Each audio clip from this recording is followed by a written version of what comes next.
कैसे मैं इस इदारे के अंदर प्रमोट होऊंगा, कैसे मैं इस इदारे के अंदर सस्टेन करूंगा, कैसे मैं इस इदारे का एसेट बनूंगा। सरकार की नौकरी हो तो और ज्यादा डटाई के साथ खड़े हो जाते हैं, इन्हें की करना है। आपको इस तरह से काम आना चाहिए कि नौकरी आपके पीछे भागे। मैं किसी को कहता हूँ कोई फिल्म देखी है, नहीं तो सर ये क्या बात कर रहे हैं, फिल्म तो बड़ी बुरी चीज होती है। अपने स्ट्रेस को दूर करने के लिए ना स्पोर्ट्स के साथ है, ना वॉक के साथ है, ना हम कोई लिटरेचर आर्ट कल्चर के साथ हैं।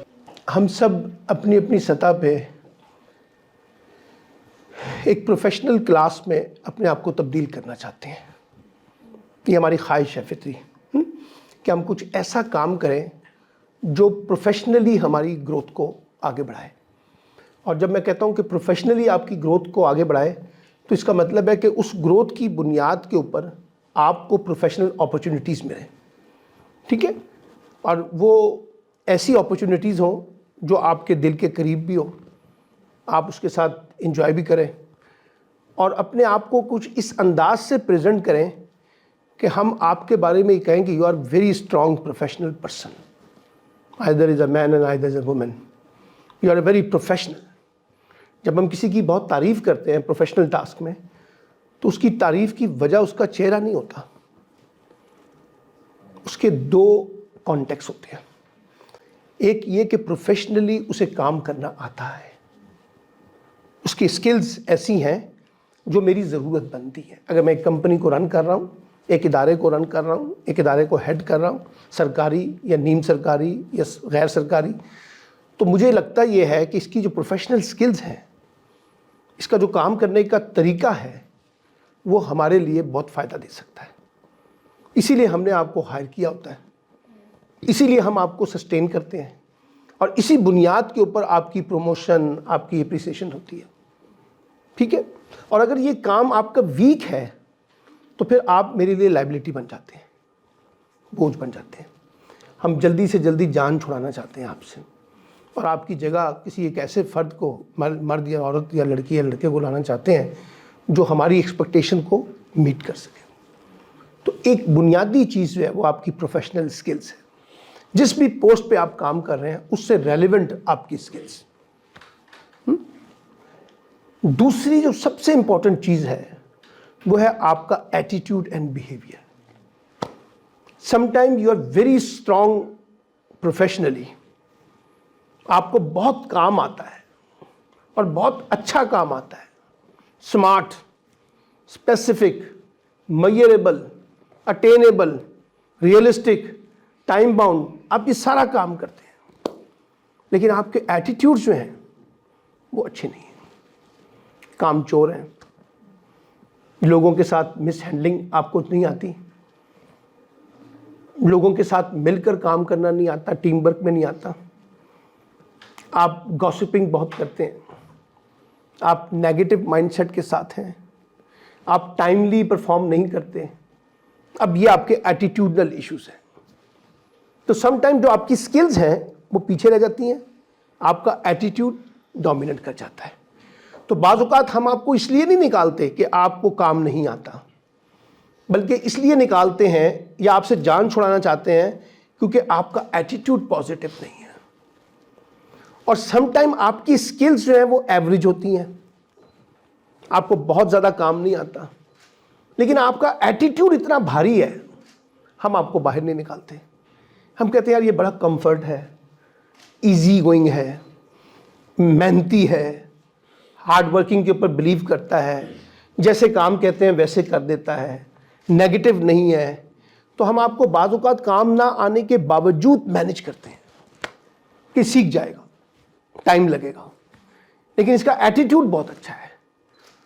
तो आपकी जो स्पेशल स्किल्स है ना, जो क्राइटेरिया बनता है वो प्रोफेशनल स्किल्स के साथ साथ क्या बनता है, एटीट्यूड का, बिहेवियर का। ये दो चीज़ें आपके साथ चलती हैं parallel, your professional skills and your attitude and behaviour. अगर ये दो चीज़ों के दरमियान मैचिंग ना हो सही तरीके से, तो आप इदारों के लिए रेलिवेंट नहीं हैं। अब ये सवाल बार बार उठता है कि हमें इदारे नौकरियां नहीं देते, ये सवाल मिलता है कि हम इदारे में जॉब करते हैं लेकिन हमें स्पेस नहीं मिलती। ये सवाल मिलता है कि मैं जिस इदारे में काम करता हूं, इतनी मेहनत करता हूं, लेकिन एप्रिसिएशन नहीं मिलती। ये सवाल हमारे जहन में उठता है कि मैं इतना काम करता हूं लेकिन मुझे प्रमोशन नहीं मिलती। मैंने बेतहाशा लोग देखे हैं कि 30-30 साल तक, 20-20 साल तक अपने प्रोफेशनल कैरियर में एक ही पोस्ट पे काम करते हैं। मैं जिस इदारे में रीजनल डायरेक्टर था, मैंने वहां 13 साल एक ही पोस्ट पे काम किया। कोई सिस्टम ही नहीं था उनका रीजन के अंदर, या मुझे हेड ऑफिस जाना है बस, फिर इस्लामाबाद। अगर मुझे बहुत आला पोस्ट चाहिए तो फिर इस्लामाबाद जाना पड़ेगा। जो आखिरी पोस्ट है रीजन की वो मेरे पास है। अब मैं उसके बाद स्टक हो गया क्योंकि मैं इस्लामाबाद जाना नहीं चाहता था, मैं लाहौर छोड़ना नहीं चाहता था, तो मेरे पास ऑप्शन नहीं था। तो हम एक ही पोस्ट पर कई कई बरस लगा देते हैं। तो सवाल ये उठता है कि ऐसा क्यों होता है हमारे साथ? तो हम इसका जवाब पता क्या देते हैं? ये इदारा ठीक नहीं है, ये बॉस ठीक नहीं है, इसको मेरे काम की अहमियत का नहीं पता, ये बड़े नेगेटिव लोग हैं, ये चापलूसी करते हैं। अब हम अपना सारा मलबा उठा के दूसरों पे डालते हैं, अपनी सेल्फ इवैल्यूएशन नहीं करते कि कहीं हमारे यहां भी कोई ग्रे एरिया है जिसकी वजह से ये बॉस मुझे स्पेस नहीं दे रहा, जिसकी वजह से बॉस मुझे इंक्रीमेंट नहीं दे रहा, जिसकी वजह से बॉस मुझे प्रमोट नहीं कर रहा, जिसकी वजह से वो मुझे काम नहीं देता, जिसकी वजह से वो मुझे अप्रिशिएट नहीं करता, जिसकी वजह से वो मुझे सस्टेन नहीं करता। अब मैं बाज़ लोगों को देखता हूँ ना, साल 1.5 साल के बाद नौकरियां छोड़ रहे होते हैं। अगर आप उनके कैरियर को देखें ना, हर 6 माह बाद, साल बाद, 1.5 साल बाद उन्होंने नौकरी छोड़ी होती है।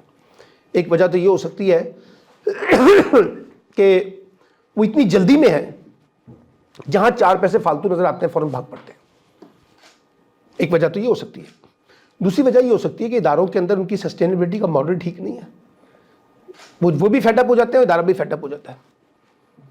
मैं अगर किसी इदारे का मैनेजर हूं, डायरेक्टर हूं, या कोई कंपनी रन कर रहा हूं, और मुझे पता चल जाए कि आप मेरे लिए बहुत रेलिवेंट है और आपकी प्रोफेशनल स्किल से मेरे इदारे को फायदा पहुंचेगा और मुझे फायदा पहुंचेगा, सर मैं आखिरी हद तक कोशिश करूंगा कि आपको ना जाने दूं, चाहे मुझे उसके लिए 5,000 रुपये, 10,000 रुपये का इंक्रीमेंट ही क्यों ना देना पड़े। वो आके कहते हैं ना कि सर वो देखिए हमें 10,000 रुपये फालतू मिल रहे हैं, तो मैं कहता हूँ चलो यार आप मुझसे ले लें, जाए ना, क्योंकि you are relevant for me. हम अपने आप को रेलिवेंट नहीं करते। कैसे आप अपने आप को रेलिवेंट करेंगे, ये सवाल बहुत इंपॉर्टेंट है। कैसे बॉस मुझे स्पेस देगा, कैसे मैं इस इदारे के अंदर प्रमोट होऊंगा, कैसे मैं इस इदारे के अंदर सस्टेन करूंगा, कैसे मैं इस इदारे का एसेट बनूंगा, लायबिलिटी नहीं बनूंगा, एसेट बनूंगा। तो ये चैलेंज है। अब हम इस चैलेंज को इवैल्यूएट किए बगैर जहां नौकरी कर रहे होते हैं या जहां काम कर रहे होते हैं, इजी हो जाते हैं। ये नौकरी पक्की है, सरकार की नौकरी हो तो और ज़्यादा डटाई के साथ खड़े हो जाते हैं, इन्हें की कर लेना, ज़्यादा तो ज़्यादा ट्रांसफ़र ही करेगा ना मेरा, और भी कर सकता है। फारिग तो नहीं कर सकते आप सरकारी मुलाजिम को जब एक दफ़ा आ जाए, तो इसलिए वो आके लेज़ी हो जाता है। उसके ख्वाब बहुत थोड़े होते हैं, हर महीने की पहली तारीख और तनख्वाह और 5,000 रुपया हर 2 माह, हर साल के बाद इंक्रीमेंट, बस ज़िंदगी की ख्वाहिश यही है। और आखिर में पेंशन है, बस अल्लाह खैर सदा। प्राइवेट सेक्टर में है तो वो कहता है कि जनाब तनख्वाह आ रही है तो बस चुप होकर बैठे रहो, ज़्यादा काम करने की ज़रूरत नहीं है। क्योंकि जब आप ज़्यादा काम करने की कोशिश करते हैं तो इदारे आपके बोझ ज़्यादा डाल देते हैं, क्योंकि हमें एक डोंकी चाहिए होता है। हाँ, वो डोंकी जो है उसको काम करने का बड़ा शौक होता है। हम कहते हैं यार ये बंदा बहुत काम करता है, इसको काम दे दो। दूसरा देखता है कि यार अच्छा है, मैं बचा हुआ हूँ, सारा काम उसके पास जा रहा है। वो कहता है यार सारा काम मैं करता हूँ, ये बाकी वाले तो कुछ नहीं करते, क्योंकि बाकियों ने अपने आप को डोंकी के तौर पे पेश नहीं किया था, आपने जाकर पेश किया था। मैं I am a donkey sir, you can load each and everything, I will enjoy it. तो ये अप्रोच कैसे हमने इख्तियार करनी है कि हमने अपने आप को प्रोफेशनली रेलिवेंट करना है और अपने एटीट्यूड एंड बिहेवियर से भी अपने आप को रेलिवेंट करना है। मियाँ बीवी का ताल्लुक होता है ना, वो चलता ही सिर्फ एटीट्यूड एंड बिहेवियर के साथ है। जब आप कहते हैं ना कि 50 साल की रिलेशनशिप है हमारे माँ बाप की, 40 साल की रिलेशनशिप है, कोई चीज़ है जिसने उनको जोड़ा हुआ है। कई मजबूरियां भी होंगी, कई अच्छाई के पहलू भी होंगे, लेकिन एक चीज़ होगी जो एटीट्यूड एंड बिहेवियर की वजह से वो चल रहा है। इसलिए नहीं चल रहा कि आपकी माँ को खाना बहुत अच्छा पकाना आता है, इसलिए नहीं चल रहा कि आपके अब्बा जो है वो कमाते हैं, इसमें कहीं एटीट्यूड भी मैटर करता है। तो इसलिए सस्टेनेबिलिटी जो है वो चलती ही एटीट्यूड एंड बिहेवियर के साथ है। अब एटीट्यूड एंड बिहेवियर क्या है, मैं उसकी तरफ आपको लेके आऊंगा। पहला, आपको इस बात का अंदाजा होना चाहिए कि जिस प्रोफेशन में आप जा रहे हैं उसकी प्रोफेशनल रिक्वायरमेंट्स क्या हैं। मैं as boss, as manager, as director, as supervisor आपसे क्या एक्सपेक्ट करता हूं। आपकी जेडीज, जॉब डिस्क्रिप्शंस क्या हैं, आपके टीओआर, टर्म्स ऑफ रेफरेंसेस क्या हैं, क्या काम आपने करने हैं, क्या मैं आपसे एक्सपेक्ट कर रहा हूं, उसकी कितनी नॉलेज है आपको अपने बारे में। मसलन आपने देखा कि 6 या 7 एक्सपेक्टेशन है मेरे साथ, हाँ 6-7 किस्म की हमारा जेडी और हमारा टीओआर बता रहा है कि जनाब ये है आपके साथ एक्सपेक्टेशन, मान लेते हैं। अब ये जो एक्सपेक्टेशन है 6-7, 1 2 3 4 5 6 7, इसमें से कितने काम है जो मुझे आते हैं। तो आप लगाएंगे this one, this one, this one, ये मुझे आते हैं। ये बाकी 4 जो हैं इसमें मैं लेस हूं, 3 लेस हूं। तो इन 3 पे आपको तवज्जो देनी पड़ेगी ना, इसको बिल्ड करना पड़ेगा ना। और ये जो आते हैं आपको इसको फर्दर पॉलिश करना होगा, न्यू स्किल्स के साथ, नई टेक्नोलॉजी के साथ। ये नहीं कि यहां पे आके खत्म हो जाएगा काम कि जी ये तो मुझे आते हैं, उसमें नई नई चीजें आ रही हैं, आपको नई नई चीजें सीखनी है। उसको पॉलिश करना है। जैसे नए ट्रेंड्स आते हैं, कपड़ों के नए डिज़ाइन आ जाते हैं, बालों के नए डिज़ाइन आ रहे हैं, शूज़ के नए डिज़ाइन आ रहे हैं, तो हम हर चीज़ के साथ साथ वक्त के साथ अपने आप को मॉडिफाई करते हैं ना। इसी तरीके से मॉडिफिकेशन करते हैं। इसी तरीके से आप अपनी स्पेशलाइजेशन को, जो आपको काम आते हैं उसको मॉडिफाई करेंगे, और जो नहीं आते उसको लर्न करेंगे, और फिर वो वक्त के साथ साथ जो है वो मॉडिफिकेशन में जाएंगे। ठीक है, तो उसमें एक एक्यूरेसी इख्तियार करेंगे। तो कोई मुश्किल चैलेंज तो नहीं है। हम ये सेल्फ इवैल्यूएशन करने के लिए तैयार नहीं है हमें आता क्या है और हमें आता नहीं क्या नहीं है। अच्छा, अगर कहीं कर लेते हैं कि ये आता है और ये नहीं आता, तो जो नहीं आता उसको ठीक करना नहीं चाहते, और जो आता है उसको भी वक्त के साथ साथ अपनी नाहिली की बुनियाद पे भूलते जाते हैं। तो फिर मातम तो हमें अपना भी तो करना पड़ेगा ना। ये नहीं कि सारे इदारों के जो मालकान होते हैं या जो बॉसेस होते हैं ये बड़े ट्रांसपेरेंट होते हैं। ये this is not a debate.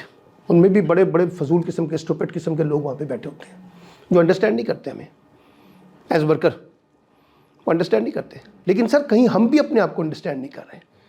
Fault line 2 side पे होती है। तो अगर आप समझते हैं कि आपका फॉल्ट लाइन नहीं है, तो सर आपको तो प्रोफेशनली इतना परफेक्ट होना चाहिए कि आप यहां से निकलेंगे उधर जाके बैठ जाएंगे, उधर जाके बैठ जाएंगे, उधर से निकलेंगे उधर जाके बैठ जाएंगे, क्योंकि आपको काम आता है। जिसको काम नहीं आता ना वो कहना अल्लाह अल्लाह मियाँ नौकरी बचा के रख, अल्लाह मियाँ नौकरी बचा के रख, अल्लाह मियाँ नौकरी बचा के रख, क्योंकि काम नहीं आता उसको। अगर उसको काम आता हो तो वो ये दुआ नहीं मांगेगा, वो ये दुआ नहीं मांगेगा। आपको इस तरह से काम आना चाहिए कि नौकरी आपके पीछे भागे, आप नौकरी के पीछे ना भागे। हम बेशुमार लोगों को कहते हैं ना फलां अदारे में काम करते हो, हम कहते हैं हमारे पास आ जाओ, हम 50,000 आपको 20,000 रुपये 10,000 रुपये फालतू देते हैं। हमें पता है आप कितने रेलिवेंट हैं हमारे लिए, आप एसेट हैं। आपके आने से हमारे काम को फ़र्क पड़ेगा। आप देखिए बड़ी बड़ी कॉर्पोरेट सेक्टर्स के अंदर हम लोगों के डिफरेंट दफ्तरों से लोगों को तोड़ते हैं, इसलिए कि उनको पता होता है कि इनकी मार्केटिंग स्किल्स बहुत अच्छी हैं, इनकी प्रोफेशनल स्किल्स बहुत अच्छी हैं, ये ज़्यादा अच्छे तरीके से लोगों को डील करते हैं। तो आपको काम आना चाहिए सर। वो कहते हैं इदारों से इश्क नहीं करते, इश्क अपने काम से होता है। काम अगर आपको आता है तो आप हर जगह अपनी स्पेस बनाएंगे, और बाद औक़ात आपके बुरे रवैयों को भी मैं टॉलरेट करूंगा क्योंकि काम आपको आता है सर। वो आगे कहेगा सर ये बिल्कुल लड़की देखें बदतमीजी कर रही है, मैं कहा कोई बात नहीं यार, एडजस्ट करो, इसको वो काम आता है, अगर ये निकल गई तो कहाँ से लेके आएंगे काम। तो आपके बहुत से नेगेटिव एटीट्यूड्स को भी हम टॉलरेट करते हैं क्योंकि आपको काम आता है। तो पहला तो आपका जो सबसे इंपॉर्टेंट काम है कि वेयर वी आर स्टैंड, हम कहाँ खड़े हैं। हमें सेल्फ इवैल्यूएशन की जरूरत है, as student, as professional worker. Student से आपने प्रोफेशनल लाइफ में जाना है और प्रोफेशनल लाइफ से एक लाइफ से निकल के दूसरी लाइफ में जाना है प्रमोशन के तौर पे। तो आप कितना उसमें आके आपको आता है। फिर दूसरी बात यह है कि ये दुनिया जो है अब डिपार्टमेंटल स्टोर की है, मल्टीपल स्टोर्स, एक ही दुकान के अंदर मेट्रो में हर चीज मिल जाती है। अब ये नहीं हो सकता कि आपको एक काम आता है तो आप एक काम की जॉब मांगेंगे, दूसरे काम के लिए मैं दूसरा रखूंगा, तीसरे काम के लिए तीसरा रखूंगा, चौथे काम के लिए चौथा रखूंगा। नहीं, अब आपको मल्टीपल टास्क लेने हैं। आपको कैमरा चलाना भी आना चाहिए, ठीक है ना। अब वो कैमरे वाले ये वाले कैमरे खत्म हो गए हैं, अब तो मोबाइल्स की अच्छी अच्छी क्वालिटीज है, लोग मोबाइल से ही तस्वीरें बना रहे हैं। मैं कैमरा नहीं अच्छा चलाता, मुझे कोई बंदा कहना आप मोबाइल से अच्छी तस्वीर बना दें, मैं नहीं बना सकता, मेरी स्किल नहीं है, मैंने सीखा ही नहीं है। अब आप ये कहेंगे जी मुझे डिजिटलाइजेशन में कंप्यूटर चलाना नहीं आता, स्कैनिंग करनी नहीं आती, ट्रांसलेशन करनी नहीं आती, लेआउट करना नहीं आता, चीज़ों को सर्च करना नहीं आता, ट्रांसलेशन नहीं आती, यानी बहुत सी चीज़ें जो है। तो अब हम आपको कहाँ से असिस्टेंट दें सर, ये काम तो आपको सीखने हैं। और जो लोग सीख रहे हैं वो मल्टीपल स्टोर के अंदर एडजस्टमेंट उनकी हो रही है, डिजिटलाइजेशन के कॉन्टेक्स्ट में, राइटिंग के कॉन्टेक्स्ट में, अच्छे कम्युनिकेटर के तौर पर। अब आपके अंदर स्किल्स बहुत शानदार है, नॉलेज बहुत शानदार है, इल्म बहुत शानदार है, बोलना आपको नहीं आता। जब बोलने की बात आती है तो पैर कांपने शुरू हो जाते हैं। तो जब आप हमारे लिए बोल ही नहीं सकते किसी जगह पर, तो आप हमारे लिए हमारा काम कैसे प्रेजेंट करेंगे, कैसे मुकदमा पेश करें। तो हम कितना अपने आप को बोलना सीखते हैं, अच्छा कम्युनिकेटर बनते हैं। हमें काम पेश करना नहीं आता, बाज़ औक़ात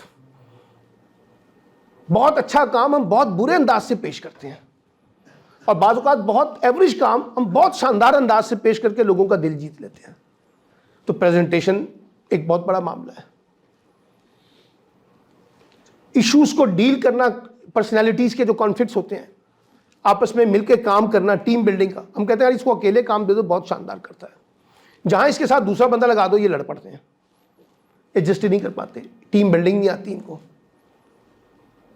इनको लिखना अच्छा नहीं आता, अगर इनसे कहें एक सफ़ा लिख दें तो नहीं लिख पाते, इनको ड्राइविंग नहीं आती, डिपेंडेंट है, ड्राइवर चाहिए, ठीक है।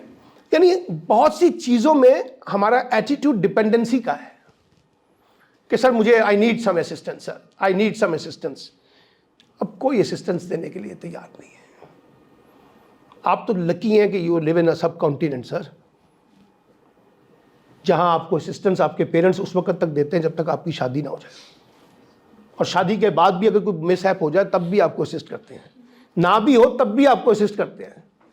वो शब बरात की दावतें और शब बरात के तोहफे, ईद के तोहफे, कुछ ना कुछ करते रहते हैं। जब वेस्ट में जाइए ना सर, जैसे ही आपने अपने आप को बड़ा उम्र में 17-18 साल में आए, वो किक आउट कर देते हैं। जाओ बाहर, अपना कमाओ, अपना खाओ, पढ़ना चाहते हो जो मर्जी करो, जाओ पेट्रोल पंपों पे काम करो, जाओ डिपार्टमेंटल स्टोर पे काम करो। वो तो नहीं आपको इस तरह से पालते जैसे हम पालते हैं बच्चों को। वहाँ तो नहीं कोई इस तरह की डिपेंडेंसी को लेता जिस तरह की डिपेंडेंसी हम लेते हैं। यहाँ 30 साल का बच्चा या बच्ची जो एमफिल कर रही है, वो जाते हुए सुबह कहती है माँ को, अपने माँ को या बाप को, मुझे 500 रुपये दें, 300 रुपये दें, 200 रुपये दें। वो कहते हैं वहाँ बाहर तो इस तरह का मॉडल नहीं है, वहाँ तो लोग काम करते हैं, पढ़ते भी हैं, काम भी करते हैं। जब पैसे ख़त्म हो जाते हैं तो अपने सेमेस्टर फ्रीज करा देते हैं, फिर जब पैसे आ जाएंगे फिर पढ़ लेंगे। तो आप तो बहुत लकी हैं, आपके ऊपर तो बहुत सारे लोगों ने आपके ऊपर इन्वेस्टमेंट्स की हुई हैं। तो हम उस इन्वेस्टमेंट को सही तरीके से यूटिलाइज करें ना, अपने आप को रेलिवेंट करें ना, और देख लें कौन सी वो टॉप स्किल्स हैं जो आज की दुनिया के अंदर जॉब्स को सिक्योर करने में, जॉब को सस्टेन करने में काम आती है। 10 है सब, ज़्यादा नहीं है। डिजिटलाइजेशन एक, कंप्यूटर चलाना आता हो, यानी कंप्यूटर को समझते हो, राइटिंग स्किल 2, अच्छे कम्युनिकेटर 3, अच्छे प्रेजेंटर 4, अच्छे लिसनर 5, अच्छे कॉन्फ्लिक्ट्स को डील करना, टीम बिल्डिंग वगैरह को डील करना 6, अच्छे रिसोर्सेज को जनरेट करना 7, अपने एटीट्यूड एंड बिहेवियर को पॉजिटिविटी के साथ डील करना 8, सेक्रीफाइस करना 9 और सस्टेन करना 10। 10-12 स्किल्स हैं, कुछ नहीं। क्रिटिकल थिंकिंग ले आए, चीज़ों को इवेल्युएट करना, चीज़ों को एनालिसिस करना कि किस तरह से हम चीज़ें ठीक कर रहे हैं, गलत कर रहे हैं। ऐसे थोड़ी कि लोग आपको इमोशनली ब्लैकमेल कर रहे हैं और आप इमोशनली ब्लैकमेल हो रहे हैं और फिर बाद में जाके मातम करना शुरू कर देते हैं, इस लड़के ने हमें एक्सप्लॉइट किया है। तो जब आपको एक्सप्लॉइट करा तो आपको समझ नहीं आ रही थी, आपको नहीं पता चल रहा था कि ये लड़का क्या चाहता है या लड़की क्या चाहती है। उस वक्त हम इनोसेंट बन जाते हैं, उस वक्त इमोशंस हम पे गालिब हो जाते हैं, उस वक्त हमें नहीं पता चलता कि हमारे साथ मिसहैप हो रहा है। जब सब कुछ उड़ जाता है, बर्बाद हो जाता है, तो हमें लगता है कि यार हमारी लॉजिक उस वक्त काम करती है जब चीज़ें उड़ जाती हैं। उस वक्त को नहीं काम करती जब कोई चीज़ मतलब मिसबिहेव कर रहा है, औरत या मर्द, क्योंकि हम चीज़ों को देखते ही नहीं इस तरह से। तो ये 10-12 चीज़ें हैं जो प्रोफेशनली आपको आगे लेके जाएंगी। अगर आप इनके ऊपर अपने आप को स्पेशलाइजेशन करें, इसमें अबूर हासिल करें, तो आहिस्ता आहिस्ता आप देखिएगा बोलना शुरू कर दें। एक बच्चा कहे ना कि मैं बोलना सीखना चाहती हूँ या चाहता हूँ, तो उसका कोई टीका हमारे पास बाजार में नहीं है कि वो टीका हम आपको लगाएं और उसके बाद आप बोलना शुरू कर दें, और मेडिसिन आपको खिलाएं तो उसके बाद बोलना शुरू कर दें, जब तक कि आप स्टेज पे आके बोलना नहीं शुरू करेंगे। मेरा मॉडल ये है, जब तक आप इस जगह पर आके, जिस जगह मैं इस वक्त खड़ा हूँ, यहाँ आपको बोलने का मौका नहीं मिलेगा ना, आपका सेल्फ कॉन्फिडेंस नहीं बिल्ड हो सकता, चाहे आप वहाँ बैठ के 50 दफ़ा गुफ्तगू कर लें। स्टूडेंट्स को बुलाएं यहाँ पर स्टेज पे, उसको 5 मिनट 3 मिनट दें यहाँ पर बात करने की। जब वो सबके सामने बात करेगा तो उसका लेवल ऑफ कॉन्फिडेंस शुरू में हेजिटेट होगा, फिर वो आहिस्ता आहिस्ता बिल्ड होगा। उसको वहाँ खड़ा करके करेंगे ना, वो करता रहेगा, लेकिन यहाँ आते हुए घबराएगा। इसी तरह जितना लिखेंगे उतना पॉलिश होगा, लिखेंगे नहीं तो पॉलिश कहाँ से होगा। हम तो उस नस्ल के लोग हैं ना जो अपने रिश्तेदारों को, कज़नों को, दोस्तों को ख़त लिखने वाले लोग थे सर। तो हमारी राइटिंग स्किल्स के अंदर एक बड़ी एबिलिटी बिल्ड हुई कि हम खत लिखते थे लंबा चौड़ा, अपने कज़नों को, अपनी फुफियों को, खालाओं को, ताओं। आज तो कोई खत नहीं लिखता ना सर, कॉन्सेप्ट ही खत्म हो गया। तो हमारी तो इब्तिदाई राइटिंग जो है हमारे लेटर ने सिखाई थी। ये थोड़ी कि फुप्पी को खत लिख रहे हैं, खाला को खत लिख रहे हैं, कज़न को खत लिख रहे हैं तो कोई बड़े बेहुदा अल्फाज लिखेंगे, सोच समझ के खत लिखना पड़ता था। फैमिली है, पर्सपेक्टिव हमारा है, वहाँ खत अब्बा भी खोल सकता है, डायरेक्ट आपके पास नहीं जाएगा उस ज़माने में। अब तो आपके SMS आ जाते हैं ना, डायरेक्ट आपके पास आ गया। उस ज़माने में तो खत घर आया है, कोई भी खोल सकता था, ठीक है ना। तो ये एक चीज़ होती थी कि जिस तरह से आप अपने सेल्फ कॉन्फिडेंस को बिल्ड कर सकते हैं। और सेल्फ कॉन्फिडेंस आता ही उस वक्त है जब आपके अंदर नॉलेज और स्किल के साथ साथ आपको उसको प्रेजेंट करने के मौके मिले। ये नहीं कि बच्चे टैलेंटेड नहीं हैं। मुझे 10 बच्चे दे देना जो कहेंगे सर हमें बोलते हुए घबराहट होती है, 10 दिन के बाद आप मुझसे ले लें, वो स्टेज पे आके बोलना शुरू कर देंगे। मैं 10 दिन की वर्कशॉप करवाऊंगा, 5 दिन की वर्कशॉप करवाऊंगा, छोटे छोटे सेशंस में लेके जाऊंगा, उनको ग्रुप में लेके जाऊंगा, बोलना शुरू कर देंगे, स्टेज दूंगा, स्टेज पे बोलना शुरू कर देंगे। लेकिन जब तक मैं अपॉर्चुनिटी नहीं दूंगा ये नहीं हो सकता। फिर हम प्रोफेशनली बाज़-औक़ात इंक्रीमेंट के इतने ज़्यादा शौकीन नहीं होते, प्रमोशन के इतने ज़्यादा शौकीन नहीं होते, लेकिन ये एक्सपेक्ट करते हैं कि हमें अप्रिशिएट किया जाए, रिकग्नाइज किया जाए। पीपल आर प्रेजिंग कि यार you are excellent job, you are doing very excellent. यही मिल जाए तो मैं समझता हूँ मेरी इंक्रीमेंट हो गई है। हम यहाँ पे हम तनकीद तो बहुत अच्छी तरीके से करते हैं, बुराइयों को, खामियों को तो बहुत जल्दी पकड़ते हैं, अच्छाइयों के ऊपर अप्रिशिएट करना को कंजूसी का मुजाहरा फरमाते हैं। जितनी फराख दिली हम खामियों के ऊपर लगाते हैं, इतनी फराख दिली अगर हम अपनी अप्रिसिएशन के अंदर लगाएं छोटी छोटी बातों पे, कि ज़रूरी है कि हमने आपकी नेगेटिविटी से स्टार्ट करना है। Why not we start from positivity side. और हर इंसान के अंदर कुछ पॉजिटिव एलिमेंट्स हैं। कोई इंसान परफेक्टली रॉन्ग नहीं है, कोई परफेक्टली राइट नहीं है, कुछ ग्रे एरिया है, कुछ खामियां हैं, कुछ खूबियां हैं। तो खूबियों से स्टार्ट करें सफ़र, और जब आप सफ़र स्टार्ट कर लेंगे तो फिर खामियां आहिस्ता आहिस्ता कम होती जाएंगी, आप एक दूसरे को अंडरस्टैंड करना शुरू कर देंगे। फिर आप ट्रेंड्स को देखते हैं, दुनिया जाती है ट्रेंड्स के ऊपर, आज की दुनिया ट्रेंड्स के ऊपर है। आप देखते हैं कि दुनिया में डेवलपमेंट्स के नए ट्रेंड्स क्या आ रहे हैं, micro entrepreneurships, self grooming, self businesses, छोटे छोटे बिजनेसेस, इनिशिएटिव अपने, भाड़ में जाए जॉब। मैं कई बच्चियों को जानता हूँ वो जॉब नहीं करते, वो कंप्यूटर पे बैठ के घर से काम कर रहे हैं, पैसे कमा रहे हैं, ऑनलाइन बिजनेसेस स्टार्ट कर दिए। अभी ये मैं बैठा हुआ था यहाँ पे तो मुझे एक लड़के ने मिलवाया, उनके साथ ये जी मिले, ये साथ साहब है, पता चला कि ऑनलाइन बिजनेसेस करते हैं, अपना सॉफ्टवेयर हाउस है, कोई तरह की चीज़ें चल रही हैं। तो ये कोई मुश्किल काम तो नहीं है। हम इनिशिएटिव लेने से घबराते हैं, रिस्क लेने से घबराते हैं, और जब तक आप इनिशिएटिव नहीं लेंगे, जब तक आप रिस्क नहीं लेंगे, सर आप कुछ भी नहीं कर सकते। सड़क क्रॉस करते हैं ना, तो सड़क क्रॉस करते वक्त आपको एक रिस्क लेना पड़ता है, और आप रिस्क लेते वक्त तब उधर की गाड़ी को देखते हैं कि यस मैं क्रॉस कर सकता हूँ या नहीं कर सकता हूँ, आप कर जाते हैं, और समटाइम आप नहीं कर पाते। इसका मतलब है आपका रिस्क एनालिसिस गलत था। आपने कहा था मैं क्विकली निकल जाऊँगा, नहीं निकल सके। तो आप रिस्क को कितना एनालिसिस करते हैं, रिस्क को कितना इवैल्यूएट करके अपने आप को देखते हैं कि हम इसमें कहाँ फिट होते हैं। फिर आज की दुनिया में जो सबसे बड़ा इशू आ गया है वो है स्ट्रेस का। हम सब के साथ है, हम सब किसी ना किसी शक्ल में परेशान हैं, चाहे फाइनेंशियली हैं, चाहे एडमिनिस्ट्रेटिवली हैं, चाहे पॉलिटिकल फ्रस्ट्रेशन है, चाहे इकोनॉमिकली फ्रस्ट्रेशन, जॉब्स वगैरह नहीं मिलती।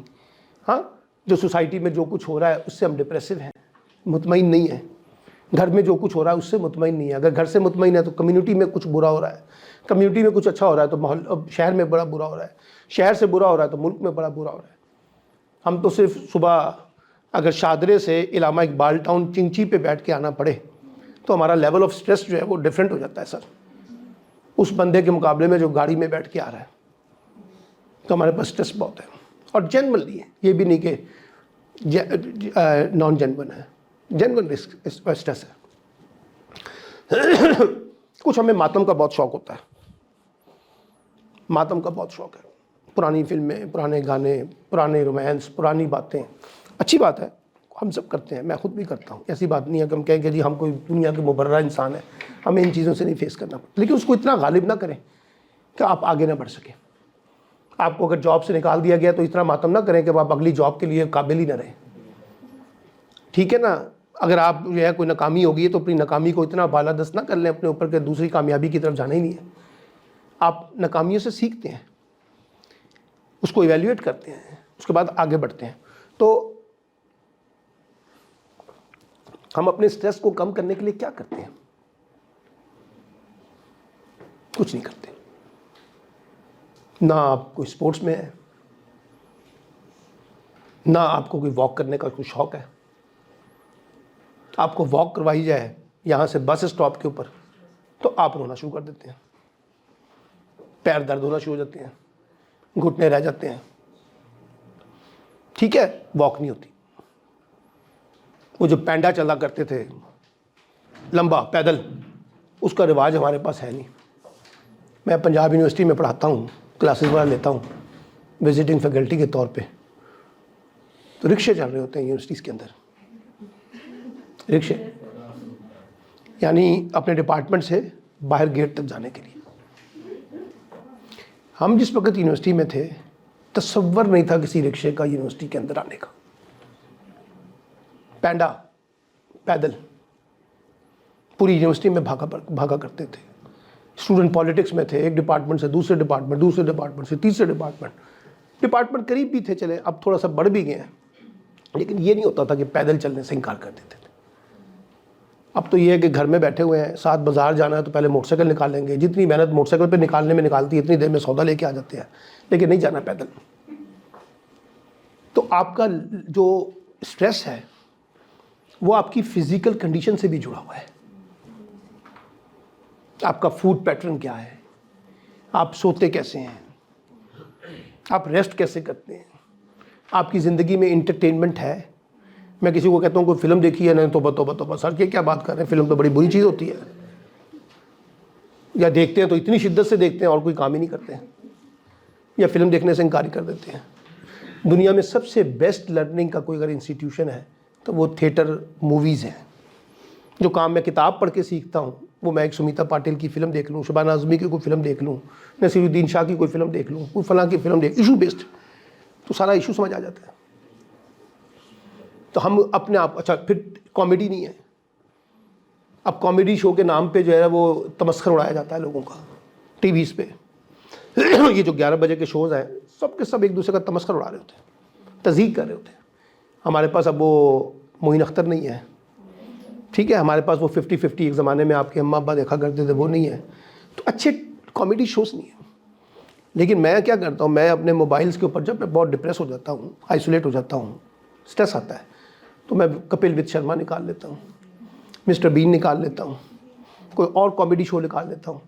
तो होता क्या है, अचानक मेरा मूड जो है ना वो बदल जाता है। मैं सिर्फ मुस्कुराता नहीं हूँ, मैं खिलखिला के हंसता हूँ उसके पागलपन पे, ये क्या कर रहा है। कॉमेडी तो बड़ी अच्छी है, इंडियन मूवीज़ जो आई हैं पंजाबी, कमाल की कॉमेडीज़ है। तो हम अपने स्ट्रेस को दूर करने के लिए ना स्पोर्ट्स के साथ हैं, ना वॉक के साथ हैं, ना हम कोई लिटरेचर आर्ट कल्चर के साथ हैं, तो कैसे आएगा कि 24 घंटे बस पैसा पैसा पैसा, जॉब पैसा, जॉब पैसा, रिश्ता, इसके दरमियान फंस के रह गए। हाँ, तो वो स्ट्रेस तो आएगा ना ऑटोमेटिकली। तो स्ट्रेस को डील करना कैसे है सर, कॉन्फ्लिक्ट को कैसे डील करना है। 4 आने का मसला था, 1 रुपए का बना दिया हमने अपने एटीट्यूड से। छोटी सी लड़ाई हुई थी, इतनी लड़ाई बढ़ गई है, उस पर कत्लो गारत हो जाती है, उस पर ताल्लुक ही टूट जाता है। किसने मुझसे मिसबिहेव किया, जाओ आज के बाद बात ही नहीं करता, फौरी तौर पे एग्रेसिव होकर ना आखिरी हद पे चले जाते हैं, क्या बात ही नहीं होगी। शादियों देखें, छोटी छोटी बातों पे तलाक़ें हो रही हैं, बहुत छोटी छोटी चीज़ों पे 5-5, 6-6 महीने का रिलेशनशिप में डाइवोर्सेस हो रही है। हमें टॉलरेट करना नहीं आ रहा। हम अपने से दूसरे को देखते हैं प्रमोट होते हुए, तो फौरी तौर पे उसके खिलाफ लेग पुलिंग स्टार्ट कर देते हैं, उसका ताल्लुकात जोड़ना शुरू कर देते हैं। जैसे बॉस देना बड़े चंगे ताल्लुकात ने जी है तो बड़ी तो वो फला, अब वो फिर उस तरफ चले जाते हैं। हाँ, नेगेटिविटी हमारे माइंडसेट में आ जाती है, हम लोगों को कामयाब होते हुए नहीं देख पा रहे क्योंकि उसमें हम नहीं है ना। अगर हम हो तो फिर वो बहुत अच्छी बात है। अभी क्रिकेट टीम का वर्ल्ड कप हुआ ना, जो प्लेयर पाकिस्तानी टीम में शामिल नहीं थे वो सबसे ज़्यादा तनकीद कर रहे हैं कि टीम बड़ी गलत है। तो जब आप थे टीम में, कौन सा जीत जाते थे आप। देखिए, हम जब बाहर बैठे होते हैं ना तो हमें एक और तरीके से कमेंट करना होता है, जब हम अंदर होते हैं ना उसका कमेंट एक और तरीके का होता है। बाहर से कमेंट्री करना सिकंदर बख्त के लिए बड़ा आसान है, अंदर क्रिकेट खेल के जाके चौका छिक्का मारना या आउट करना मुश्किल काम होता है। तो ये आपने बुनियादी तौर पे अपने लिए स्पेसेस निकालनी है सर। अब बड़ी बुनियादी सिंपल थ्योरी ये है कि अगर आप साल में 2-4 चीज़ें सीख रहे हैं तो इसका मतलब है 8-10 साल के प्रोफेशन में 20-25 चीज़ों पे आपकी स्पेशलाइजेशन हो जाएगी। पूरे साल में 2 से 3 स्किल्स नहीं सीखनी आपने जो आपके प्रोफेशन से रिलेटेड है। ये नहीं कि अब कल खाना पकाना सीखना शुरू कर दें, ठीक है ना। वो आप अगर आपके प्रोफेशन से रिलेटेड है तो शुरू करेंगे, अच्छे कुक्स हैं, बड़े बड़े शानदार किस्म के शेफ्स हैं। लेकिन सीखना वो है जो आपके प्रोफेशन के साथ डायरेक्टली रिलेटेड है, जो आपकी लाइफ को कंफर्ट कर सके, जो आपके प्रोफेशन को कंफर्ट कर सके यार, जो आपकी जॉब्स को कंफर्ट कर सके, जो आपकी स्किल्स को कंफर्ट कर सके, जो आपकी इंक्रीमेंट्स को आगे लेके जा सके, जो आपकी इकोनॉमिक को बेहतर बना सके। वो काम करने हैं ना आपने, तो उसको बिल्ड करें। कोई मुश्किल काम नहीं है। पाकिस्तान में कोई चीज़ नामुमकिन नहीं है। वो नामुमकिन उनके लिए जो कुछ करना नहीं चाहते हैं। वो अल्लाह ताला कहता है ना कि जब इंसान मेहनत करता है तो उसका कुछ ना कोई हिस्सा उसको मिलता है। लेकिन सवाल यह है कि मेहनत की डायरेक्शन तो तय कर लें कि मेहनत क्या है। आप कहें मैंने भाटी चौक पहुंचना है, तो भाटी चौक जाने के लाहौर में कोई 5-6 रास्ते हैं। अब कौन सा रास्ता कंफर्ट है, कौन से रास्ते की डायरेक्शन ठीक है, वो रास्ता तो आपने इख्तियार करना है ना। गलत रास्ते पे तो नहीं जाना आपने भाटी चौक है, चल पड़े आप टाउनशिप की तरफ, तो कभी नहीं पहुंच सकेंगे।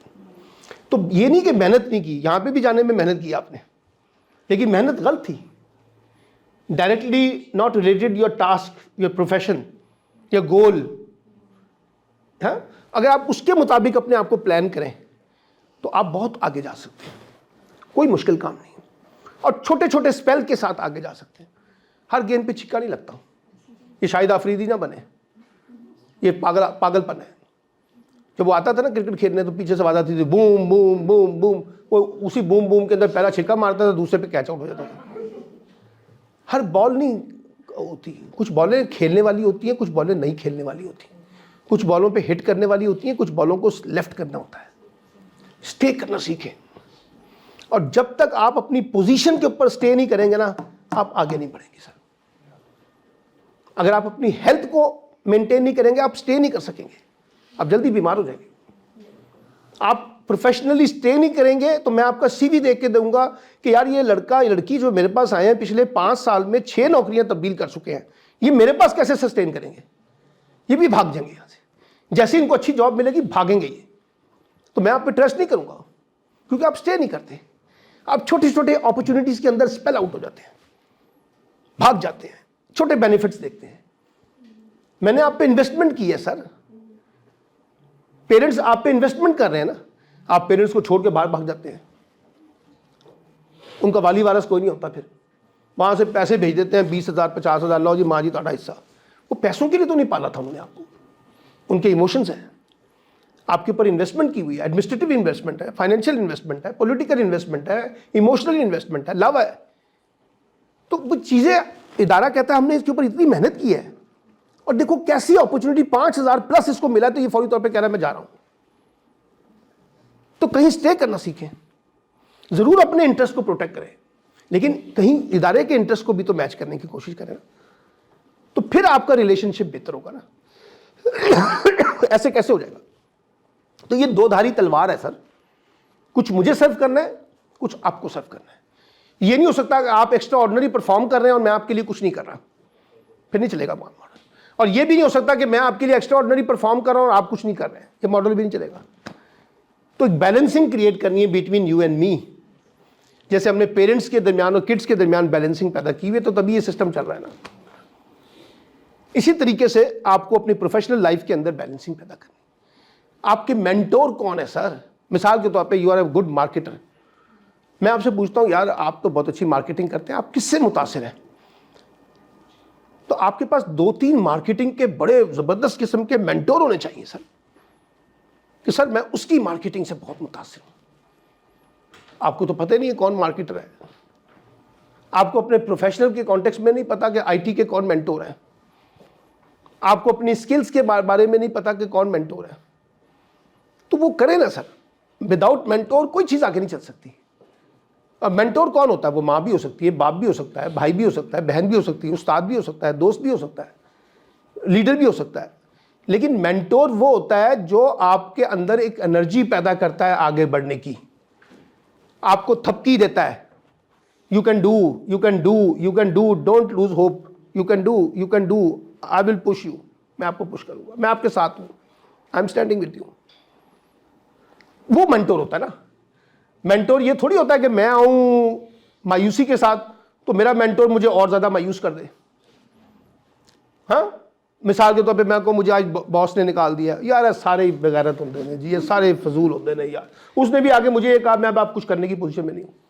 मेंटोर वो होता है जो लोगों के मुर्दा जिस्म में जान डालता है, जो मायूसी के मुकाबले में उम्मीद पैदा करता है, जो अंधेरे के मुकाबले में रोशनी पैदा करता है, जो आपका बाजू पकड़ता है, आपकी उंगली पकड़ता है, आपको सपोर्ट करता है, आपके साथ खड़ा होता है, आपके इमोशंस को देखता है, आपको कंफर्ट करता है सर, वो होता है मेंटोर। चाहे वो बाप माँ किसी भी शक्ल में, किसी भी रिश्ते की शक्ल में, वो मेंटोर होते हैं।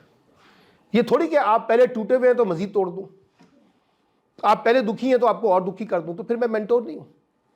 We need some mentor. हमें अपने मेंटोर्स बनाने हैं, इंस्पायरेशन लेनी है किसी से, उस इंस्पायरेशन की बेसिस के ऊपर हमने अपने आगे बढ़ना है।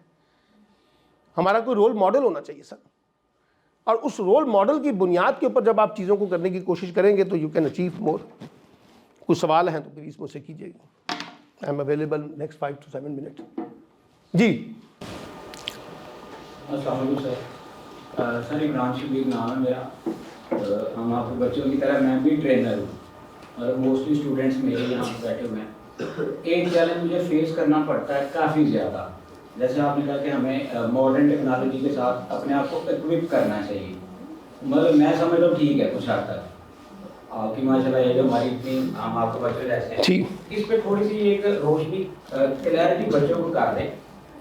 मुझे जो समझ आया इस पूरी ट्रेनिंग के दौरान, अब तक मैं डजन ऑफ बैचेस पढ़ा चुका हूँ, मैं वेब पढ़ा रहा हूँ, प्रोग्रामिंग पढ़ा रहा हूँ, दरमियान में इन्होंने कोई मोटिवेशन वीडियो देखी किसी एक अच्छे ग्राफिक डिजाइनर की, उसने कहा आप प्रोग्रामिंग छोड़ दें, ग्राफिक्स आपको आसमान पे ले जाएगा। ठीक है। वो टीचर भी काफी ट्रेन था, ऑब्वियसली उन्होंने तो अपने चैनल सही करने हैं। ऑन दी अदर साइड एक आया जनाब, सारी दुनिया खत्म होने लगी है आर्टिफिशियल इंटेलिजेंस। ठीक है, ठीक है। वो बच्चे पढ़ वेब रहे हैं, पढ़ वो डेवलपमेंट रहे हैं, वो ऑफिस मैनेजमेंट पढ़ रहा है, वो एक्सेल पढ़ रहा है, मतलब हम हाल को छोड़ के पास्ट और फ्यूचर के बारे में परेशान हो रहे हैं। और इसका नुकसान क्या हो रहा है, इन्होंने जिस कोर्स में एडमिशन लिया ना वो कर पा रहे हैं, ठीक, ना उस कोशिश को अचीव कर रहे हैं। बस आपका सवाल आ गया है, अब आप जरा बैठे। जी मैं आपको बताऊँ, एक है रिएक्शनरी अप्रोच, लफ्ज़ होता है रिएक्शनरी अप्रोच। एक लहर के साथ ना हम अपने आप को थोड़ा सा ज़रा, हाँ, हम अपने आप को बहा देते हैं एक लहर के साथ। मैं आप अभी तो आप आपकी बात कर रहे हैं, मैंने जिस वक्त मैट्रिक किया उस वक्त लहर आई कॉमर्स की, आई कॉम, बी कॉम की, सी कॉम, डी कॉम की, तो हमने देखा कि सारे स्टूडेंट्स की लहर जो है ना उस तरफ चल पड़ी। उससे आगे चले तो आईटी इंट्रोड्यूस हुई, आईसीएस, उसकी एक लहर आई जी। उसके आगे चले तो पता चला कि एमबीए करना है, तो वो एमबीए इतने कर गए कि लोग सड़कों पे बैठ के चीज़ें बेचनी शुरू कर दी उन्होंने, वो एक लहर आ गई। फिर लहर आ गई कंप्यूटर साइंस की, तो उसकी भी एक लहर आ गई। अच्छा देखिए, बात यह है कि अगर आपने, जी मैं, अगर आपने अपने आप को एक लहर के साथ लेके चलना है, तो मैं जिस लहर में आपको डाल रहा हूं ना सर, उसमें मेरा इंटरेस्ट है। आपका इंटरेस्ट है या नहीं है मुझे नहीं मालूम, आप हो सकता है उससे ट्रैप हो जाए, क्योंकि मेरा अपना इंटरेस्ट है ना सर। अब मैं आपको एक लहर में लेके जाना चाहता हूं। वो जो मैंने आपको कहा था ना कि नीड टू बी इवेल्युएट, इसको इवेल्युएट करें कि यार मैं इसमें कहाँ फिट हूँ और ये मेरे इंटरेस्ट को कितना प्रोटेक्ट करता है। असल में जो चीज़ मिसिंग है ना सर, वो ये चीज़ मिसिंग है। हम उस लहर के साथ रिएक्टिव होकर चल पड़ते हैं, हम इवेल्युएट नहीं करते कि इसमें से कौन सी चीज़ हमारे हक में और कौन सी चीज़ हमारे हक में नहीं है। जैसे मैंने जदीद टेक्नोलॉजी की बात की है, अब जदीद टेक्नोलॉजी में बहुत सी चीज़ें ऐसी हैं जो शायद आपको ज़रूरत नहीं है, लेकिन आप बिला वजह उसके ऊपर अपने आप को हावी करने की कोशिश कर रहे हैं। हमारा एक फैमिली सिस्टम है, हमारा एक जॉइंट फैमिली सिस्टम है, हमारा एक सोशल सेटअप है, हमारा एक और सेटअप है। हम वेस्ट की तरह अपने माँ बाप को जाके ओल्ड होम में नहीं रखते, वहाँ वो बुरा नहीं समझा जाता, वहाँ एक पैटर्न है। लेकिन अगर यहाँ मुझे पता चलेगा कि आपके माँ बाप ओल्ड होम में रहते हैं, तो मैं सबसे पहले आपको गालियाँ निकालूंगा और आपको वर्स्ट कहूँगा कि यार you are stupid, you are bad, कि तुम अपने माँ बाप को तो रह के रख रहे हो, अपने पास पाल नहीं सकते। ये सब कॉन्टिनेंट के अंदर ऐसा नहीं है, सब कॉन्टिनेंट के अपने मॉडल्स हैं। ठीक है, यहाँ बहन जो है वो अगर वो उसको तलाक हो जाए तो हम उसको आगे पालते हैं, उसको साथ लेके चलते हैं भाई सारे हैं, उसको वो बेवा हो जाए तो उसको साथ रखते हैं, उसके बच्चों को पालते हैं। हमारा ज़रा जॉइंट डिफरेंट सिस्टम है। अब जदीदियत की और अपनी बहुत सी टेक्नोलॉजी में जाएं, जितना मर्जी आप आगे जाना चाहते हैं, सोशल सेटअप में भी जाना चाहते हैं ज़रूर जाएं, लेकिन अपनी भी वैल्यूज़ है ना।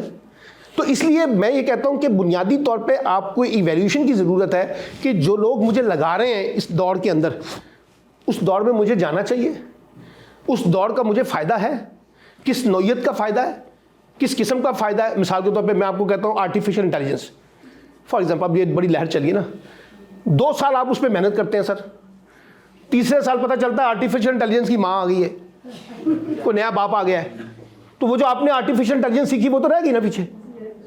देखिए, आपने अगले 20 साल को इवैल्यूएट करना है, जाएं ज़रा दूर जाके देखें। तो जब आप दूर जाके देखेंगे ना, तो आपको दूर वाली चीज़ें नजर आएंगी जो हर एक को नजर नहीं आ रही, आपको नजर आ जाएंगी अगर आप जाएंगे। तो हमें ज़रा देखना है कि फ्यूचर कॉन्टेक्स्ट में सस्टेनेबल मॉडल्स के अंदर जो कौन सी ऐसी चीज़ें हैं जो हमें फ्यूचर में अगले 10-15 साल में सस्टेन करेंगी, उसको एवेल्युएट करने की कोशिश करें, उसको कैच करने की कोशिश। अगर आप एक रेगुलर बेसिस की रिएक्टिव अप्रोच में जाएंगे तो फिर आपको फ्रस्ट्रेशन भी होगी, डिप्रेशन भी होगी, और मुमकिन है वो आपको उतना बेनिफिट ना दे सके जितना बेनिफिट हम लेने की कोशिश करते हैं। एक आध सवाल और जी किसी का। जी जी बेटा। मेरा क्वेश्चन है कि हम अपने इर्द-गिर्द पॉजिटिव चीज़ें कैसे क्रिएट कर सकते हैं? पहला तो हमने पहले अपने आप को ये तय करना है कि मैंने पॉजिटिव होना है। मैंने अगर गाली का जवाब गाली से देना है, मैंने अगर गुस्से का जवाब गुस्से से देना है, मैंने अगर नेगेटिविटी का जवाब नेगेटिविटी से देना है, पहले तो अपने आप को ये तय कर लें। कूल करना, मैंने कहा टॉलरेट करना सीखें, कूल करना सीखें। फिर उसके बाद देखें जो लोग आपके साथ मैनेज नहीं कर पा रहे, उनके साथ उलझे ना, उनको लेफ्ट करके आगे बढ़ने की कोशिश करें। हर एक को जवाब देने की कोशिश ना करें। आपको लगता है ये एनवायरनमेंट आपके लिए ठीक नहीं है, तो आप इन सबको ठीक करने की कोशिश ना करें। यहाँ से उठें, अपना एनवायरनमेंट बदल लें। और जब आप एनवायरनमेंट बदलेंगे तो अगर मुझे आपकी कमी महसूस होगी तो मैं आपके पास उठ के आ जाऊँगा, अगर तो आप इंपॉर्टेंट है मेरे लिए, ठीक है। तो अपने आप को एक पोजीशन से दूसरी पोजीशन पे लेके जाना सीखिए।